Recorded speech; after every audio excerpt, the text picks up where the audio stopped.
পরীক্ষায় পাস করা বা পরীক্ষায় ভালো রেজাল্ট আনা নিয়ে প্রত্যেক বাবা মার চিন্তা হয়। অনেকেই আমাকে মেসেজ করেন পরীক্ষায় ভালো রেজাল্ট করব কি করে।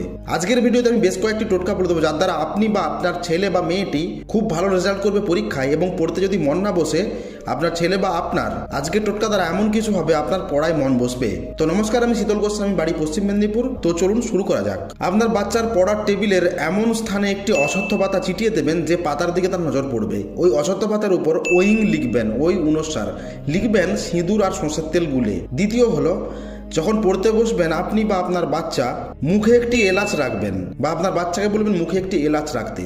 যখন কোয়েশ্চেন পেপার খুলে উত্তর লিখবে ওই বাচ্চা, তখনও বলবেন যেন এলাচ মুখে রাখে। এর ফলে কি হবে, যা যা পড়েছিল ওই এলাচের গুণে পরীক্ষা দেওয়ার সময় মনে পড়বে তার। যেমনটা বলতে খারাপ লাগলেও অনেকেই আছেন যাদের বিড়ি, সিগারেট, খৈনি ইত্যাদি না খেলে পায়খানা হয় না। তাদের পায়খানা পাক বা নাই পাক, বিড়ি, সিগারেট, খৈনি ইত্যাদি খেলেই তাদের যেন পায়খানা যাওয়ার বেগ চলে আসে শরীরে। সেই রকমই যখনই সেই বাচ্চা পরীক্ষার সময় মুখে এলাচ নেবে, তার পুনরায় আগে যেগুলো পড়েছিল বাড়ি থেকে সব মনে পড়বে। এটা সায়েন্টিফিক্যালি প্রমাণিত। তৃতীয় হলো, সেদ্ধ চালের উপর মন্ত্রটি পড়বেন ফু, পড়বেন ফু, পড়বেন ফু। এই মন্ত্রটি স্বয়ংসিদ্ধ মন্ত্র। ভালো দিনে শুদ্ধ পোশাকে মুখস্থ করলেই সিদ্ধ হয়ে যাবে। মন্ত্রটি হচ্ছে, লক্ষ্মী সরস্বতী বসুমতী তুমি আমার মা, আমার বা উমুকের অঙ্গে যে করিবে ঘা তুই তার মাথা খা।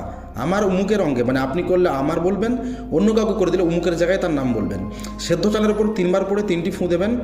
আর যে কোনো পক্ষের, যেমন আজকে অমাবস্যার প্রতিপদ, এরকম প্রতিপদ থেকে শুরু করে পক্ষের শেষ অবধি মানে পূর্ণিমা অমাবস্যা পর্যন্ত 15 দিন টানা দাঁতে না লাগিয়ে ট্যাবলেট খাওয়ার মতো অল্প অল্প চাল, যার পড়া মনে থাকে না সে জল দিয়ে গিলে খাবে। এক পক্ষ অর্থাৎ 15 দিনে ওই চাল শেষ করতে হবে।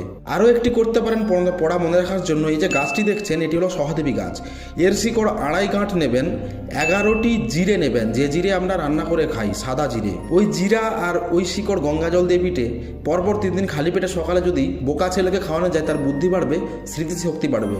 আরও একটি বলে দিচ্ছি, যেই কলম দিয়ে বাচ্চা বা আপনি পরীক্ষা দেবেন, সেই কলমের উপর মন্ত্রটি 11 বার পড়ে 11টি ফু দেবেন। আর কলমটি ব্যবহার করার সময় কিন্তু জুতো খুলতে হবে, অর্থাৎ লেখার সময় জুতো খুলে লিখতে হবে। মন্ত্রটি হচ্ছে, ভদ্রলোক নমনিত্যং সরস্বত্যে নম নম, বেদ বেদাঙ্গ বেদান্ত বিদ্যাস্থানে ভয়ে বচ, নমস্তে কলম পড়ায় নম।